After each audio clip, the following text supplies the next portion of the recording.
क्या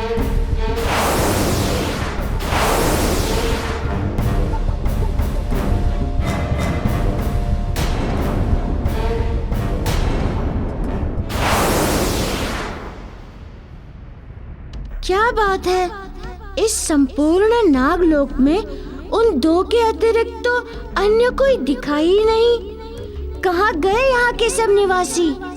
आश्चर्य है। वो कुंडल हमारे हैं, उन पर केवल नागलोक का अधिकार है, केवल नागलोक का। उन्हें हमसे कोई वापस नहीं ले जा सकता। महाराज, आप व्यर्थ ही क्रोध कर रहे हैं। क्रोध के स्थान पर विचार कीजिए। विचार? किस बात का विचार? इस बात का कि यदि वो वानर बालक पृथ्वीलोक से स्वयं चलकर नागलोक तक आ सकता है, तो वो कोई साधारण वानर बालक नहीं हो सकता। आप कहना क्या चाहती हैं? यही कि वो असाधारण साहसी वानर बालक यहाँ आ तो गया है, परंतु यहाँ से जीवित वापस जा नहीं सकेगा।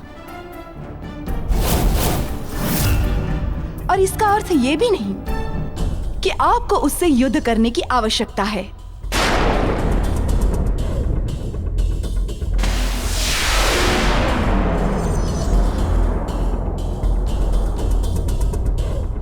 समझ गया अर्थ आपका महारानी, समझ गया।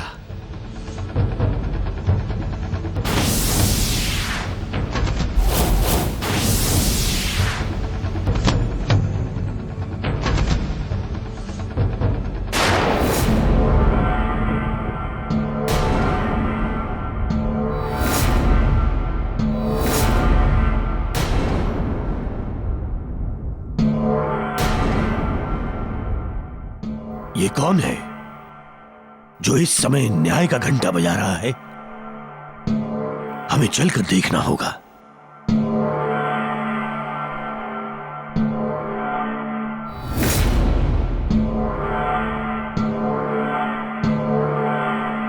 कौन हो तुम? ये घंटा क्यों बजा रहे हो? क्या चाहिए तुम्हें? महाराज बाली की जय हो। न्याय चाहिए महाराज, मुझे न्याय। सुना है महाराज बाली सदैव निष्पक्ष न्याय करते हैं। किंतु तुम्हारी समस्या क्या है? तुम्हें किस समस्या के लिए न्याय चाहिए? महाराज, मैं एक साहूकार हूं, आपके राज्य में व्यापार करने आया था, किंतु महाराज व्यापार प्रारंभ करने से पूर्व ही मुझे ठग लिया गया। विश्वास किया और लूट लिया गया महाराज मुझे। किसने ठग लिया है तुम्हें? किसने लूटा है तुम्हें?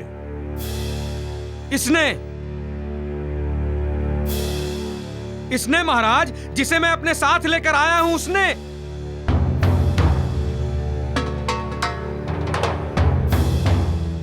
किंतु ये तो एक स्त्री प्रतीत हो रही है। जय हो महाराज बाली की। आपने सत्य कहा महाराज, ये एक स्त्री ही है, किंतु वैसी स्त्री नहीं है जिसे देवी कहा जाता है, जिसकी पूजा की जाती है। ये तो विधाता के स्त्री जैसे पवित्र रूप पर कलंक है महाराज, कलंक।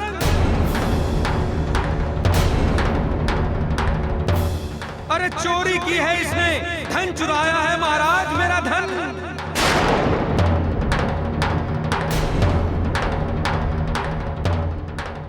महाराज, इसे कार्य की आवश्यकता थी, और जब मैंने इसे देखा तो यह मुझे बड़ी भोली भाली एकदम गौ के समान प्रतीत हुई। महाराज, इस पर मुझे दया आ गई और इसे अपने खेतों पर काम दे दिया, और इसको इसके परिश्रम के बदले मैंने 1 मुट्ठी स्वर्ण मुद्राएं प्रतिदिन देना स्वीकार किया। तत्पश्चात महाराज, जब खेतों को बीज की आवश्यकता हुई तो मैं अपने धन से भरी हुई थैली इसको देकर बीज लेने के लिए हाट चला गया, और वापस आकर जब मैंने धन से भरी हुई अपनी थैली इससे मांगी, इसी का पारिश्रमिक देने के लिए, तो महाराज जानते हैं इसने क्या किया? महाराज, इसने उल्टे मुझे ही झूठा बना दिया। कहती है आपने तो मुझे ऐसी ही रिक्त थैली दी थी।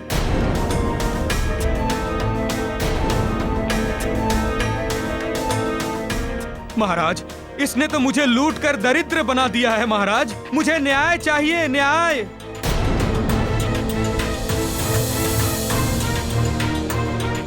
कहो स्त्री, सत्य क्या है? क्या तुमने इनका धन चुराया है? क्या ये सत्य है? मेरे प्रश्न का उत्तर दो। मौन क्यों हो? बोलो।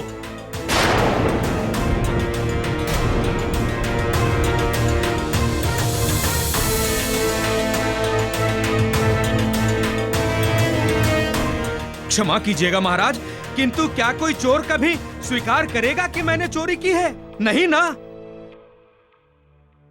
इसने अपना अपराध स्वीकार नहीं किया, इसीलिए तो लेकर आया हूं मैं इसे आपके राज दरबार में महाराज, न्याय के लिए।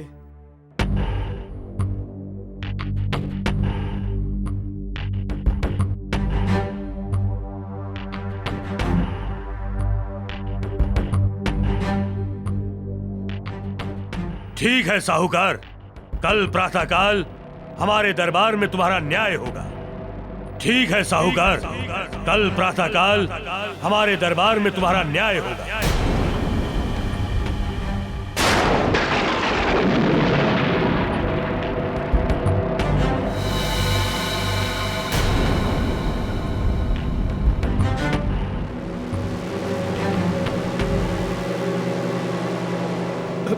किंतु महाराज, अरे कल प्रातः काल तक इस चोरनी स्त्री को मैं कैसे पकड़ कर रखूंगा? अरे कहीं भाग गई तो मैं क्या करूंगा महाराज?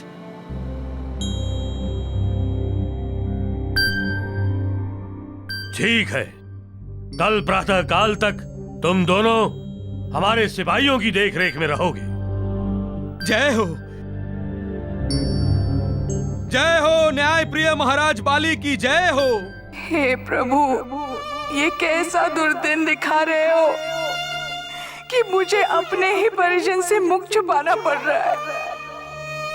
कल राज दरबार में मैं भला किस प्रकार महाराज बाली का सामना करूंगी?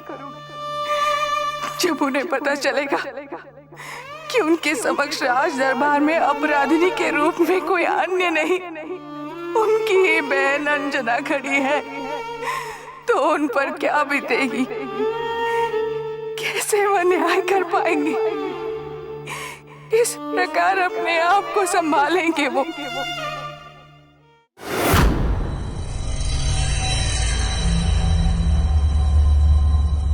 मुझसे तुम्हारे मन का भेद छुपा नहीं है अंजना।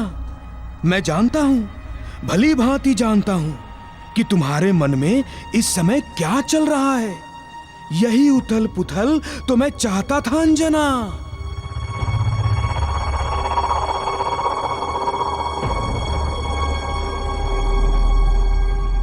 देखा ना अपने उस वानर पुत्र का मुझसे बैर का परिणाम? तुझे मैंने तुम्हारे ही भाई के हाथों दंड ना दिलवाया तो मैं भी क्रूरता का पर्याय राहु नहीं। देखना तुम। हाँ,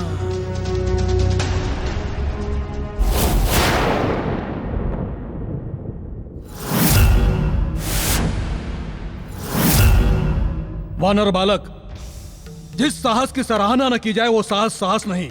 अतः हम तुम्हारे साहस की सराहना करते हैं कि तुम पृथ्वी लोक से यहां नागलोक आए, वो भी निर्भीक होकर तथा अभी भी निडर होकर मेरे समक्ष खड़े हो। जबकि सत्य तो यह है कि पृथ्वीवासियों के प्राण केवल नाग के दर्शन से ही सूख जाते हैं।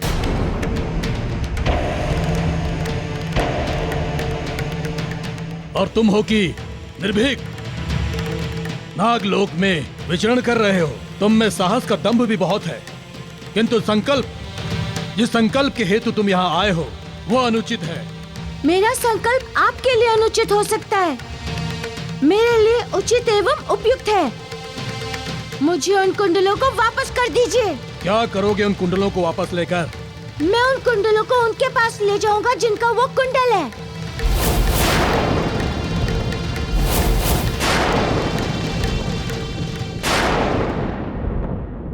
क्या करेगी वो स्त्री दिव्य और विलक्षण कुंडलों का? अरे उसे तो इन्हें दान दे देना चाहिए। उनको वो कुंडल दान में देना चाहिए या नहीं, ये उनका निर्णय है। तुम्हें उन कुंडलों को अपने पास रखने का कोई अधिकार नहीं है, इसलिए वो कुंडल मुझे वापस कर दो। नहीं वानर बालक, मैं उन्हें वापस नहीं करूंगा, क्योंकि अब वे नागलोक की शोभा हैं। वो मेरे पास, मेरे अधिकार में रहेंगे। किंतु मैं उन्हें लेने आया हूँ, कुछ भी करके, कैसे भी।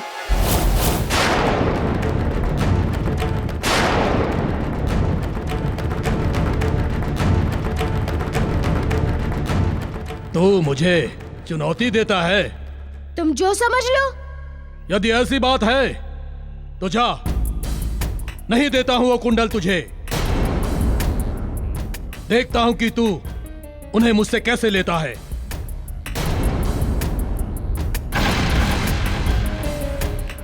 ऐसी स्थिति में तुम प्रेम से नहीं दोगे तो विवश होकर मुझे तुमसे युद्ध करके उन कुंडलों को वापस लेना होगा। सच में ऐ वानर बालक, तू बहुत साहसी है, तुम्हारा कोई जोड़ नहीं। चलो, मैं तुम्हारे साहस से प्रसन्न होकर वो कुंडल तुम्हें वापस करूंगा।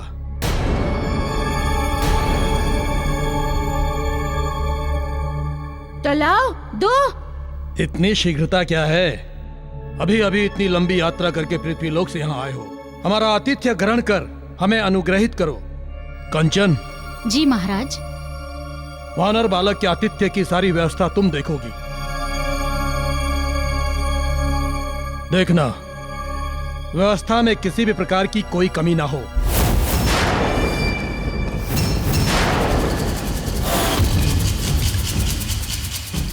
समझे? जी महाराज, कोई कमी नहीं होगी। आतिथ्य के लिए बहुत बहुत धन्यवाद, किंतु मुझे अविलंब जाना है। चले जाइएगा, कम से कम भोजन तो ग्रहण कर लीजिए। तो ठीक है, जब आप लोग इतना मनोहार कर रहे हैं तो आप लोगों का हृदय नहीं तोड़ूंगा।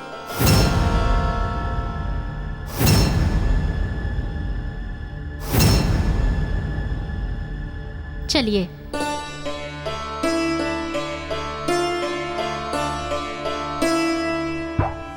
वानर बालक, नागलोक की सबसे विशाली नागिन कंचन के आतिथ्य में तुम हो।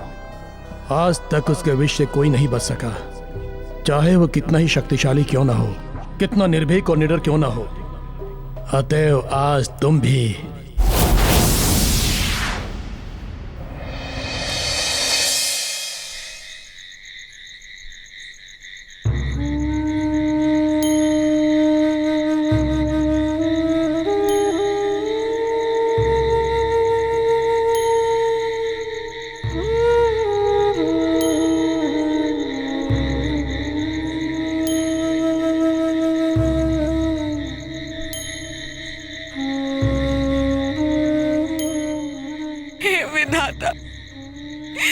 ये किस जन्म, किस पाप का दंड दे रहे हैं आप मुझे?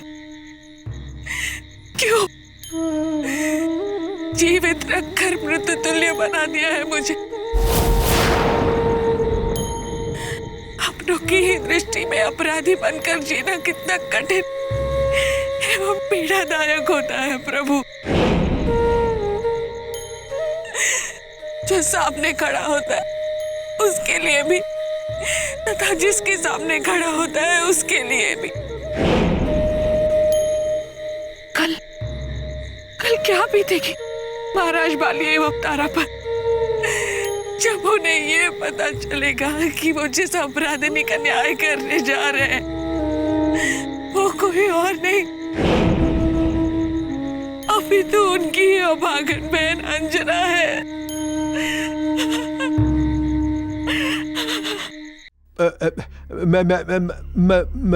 मैं यहाँ अंजना से मिलने आया हूँ। अंजना जो आपके यहाँ काम करती है।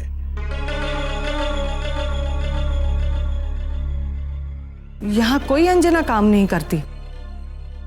कोई अंजना काम नहीं करती? मैंने तो सुना था कि आप लोगों ने उसे काम करने हेतु अपने निवास स्थान पर लेकर आए हैं। क्यों रे, हमारे यहाँ काम करेगी? हाँ करूंगी।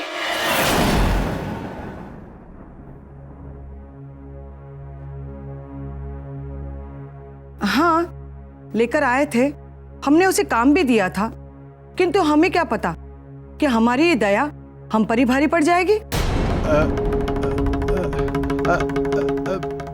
ऐसा क्या किया उसने? आते ही उसने हमारा नुकसान कर दिया। बड़ी झूठी थी, पूछने पर कहा था कि उसे सारा काम आता है। काम दिया करने को तो हमें पता चला कि उस महारानी को तो कुछ आता ही नहीं। क्या बात है पुत्री, क्या सोच रही हो? ये क्या पुत्री, भोजन तो वैसे ही रखा हुआ है, अभी भोजन कर लो। न्याय तो कल प्रातः काल होने वाला है। साहूकार जी, मैं आपके सामने हाथ जोड़ती हूँ, हाथ चल फैलाती हूँ आपके सामने, विनती करती हूँ आपसे, मुझे जाने दीजिए। आपको आपका धन चाहिए ना? मैं आजीवन परिश्रम करके आपके धन से 4 गुना अधिक धन ब्याज के साथ आपको लौटा दूंगी। आजीवन आपकी ऋणी रहूंगी। मुझ पर दया कीजिए, दया कीजिए मुझ पर। पुत्री, बात केवल धन की नहीं है, बात है विश्वास की, भरोसे की, ईमानदारी की। तुम्हें क्या लगा कि मैं धन के लिए आया हूं राज दरबार में? नहीं, अरे धन तो बहुत तुच्छ सी वस्तु है मेरे सामने। अनमोल तो है किसी का विश्वास, किसी का भरोसा, ईमानदारी। और तुमने ऐसी पवित्र और मूल्यवान वस्तु को खंडित किया है। इसलिए अब कल महाराज बाली तुम्हें क्या दंड देंगे ये तो वही जाने।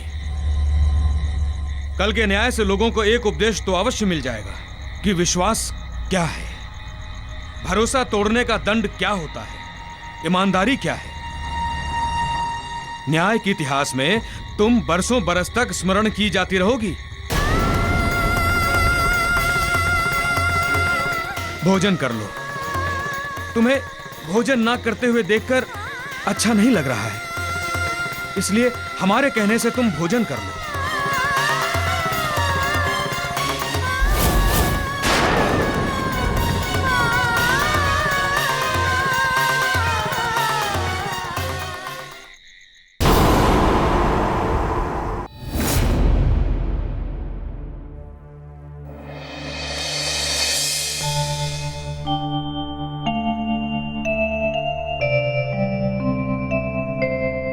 बड़ी गहरी नींद आ गई थी।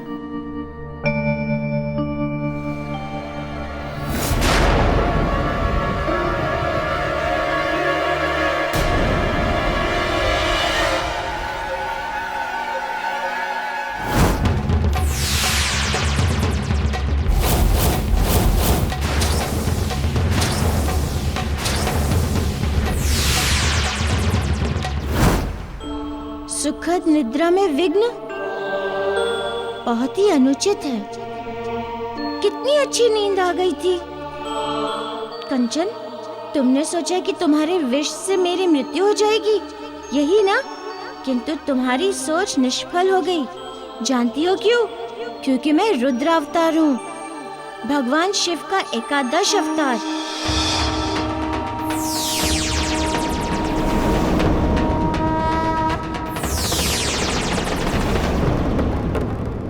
उस आदिदेव महादेव का, जिन्होंने समुद्र मंथन से निकले हुए हलाहल विष को अपने कंठ में धारण कर रखा है, जिसलिए उन्हें नीलकंठ के नाम से जाना जाता है।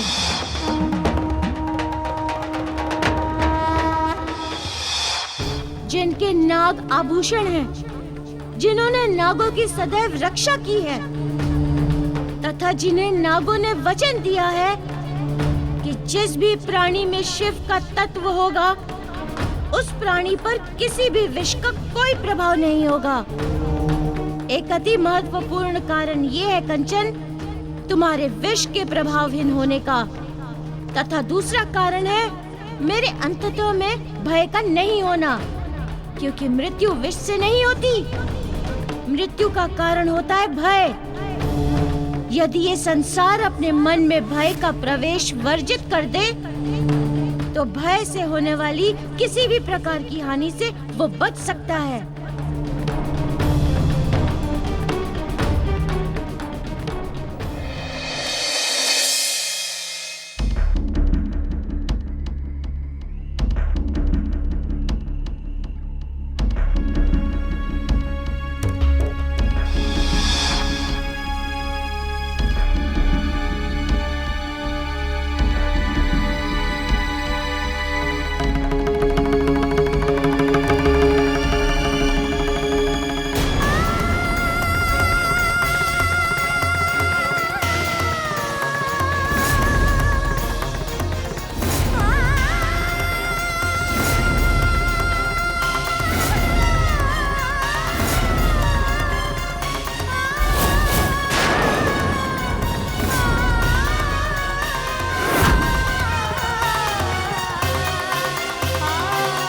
ये मैं क्या देख रहा हूं?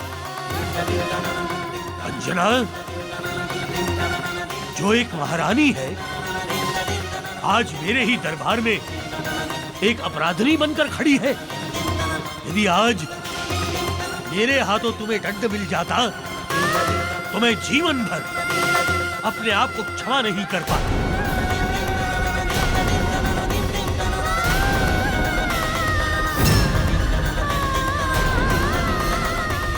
मैं क्या कहूँ महाराज बाली, मैं क्या करूं? परिस्थितियां इतनी बलशाली होती हैं, इसका अनुभव नहीं था मुझे। मैंने जो नहीं किया उसे नहीं करने का साक्ष्य नहीं है मेरे पास।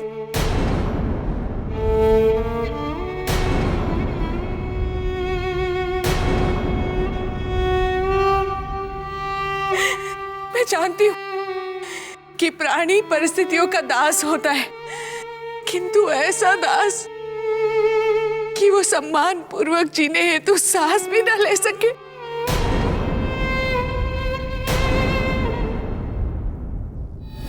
साहूकार महाराज, तुम्हारा साहस कैसे हुआ इन पर आरोप लगाने का? तुम जानते हो कि ये कौन है? क्षमा कीजिएगा महाराज, किंतु मैं केवल इतना जानता हूं कि ये एक विश्वासघातिनी है, चोरनी है, धन चुराया इसने मेरा। कि ये एक विश्वासघातिनी है, चोरनी है, धन चुराया इसने मेरा।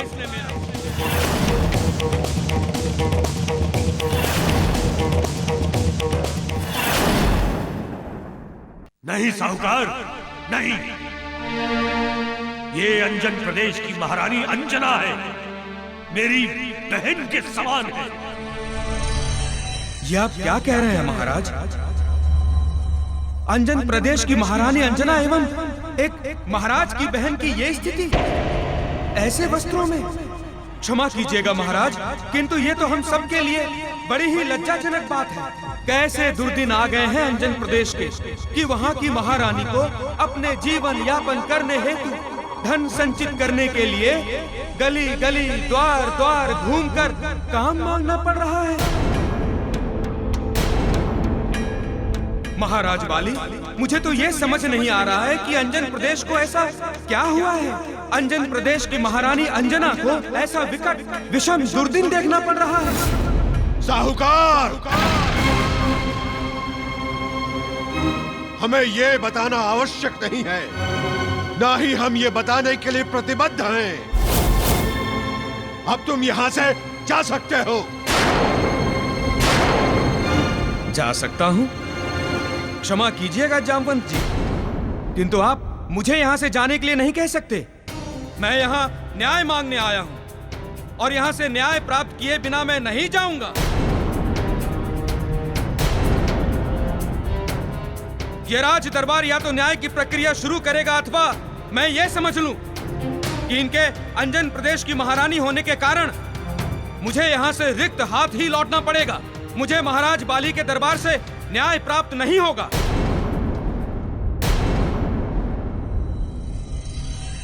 किंतु महाराज, इन संबंधों के आधार पर तो ये सिद्ध ही नहीं होता कि इन्होंने अपराध नहीं किया। ये अपराधी नहीं है।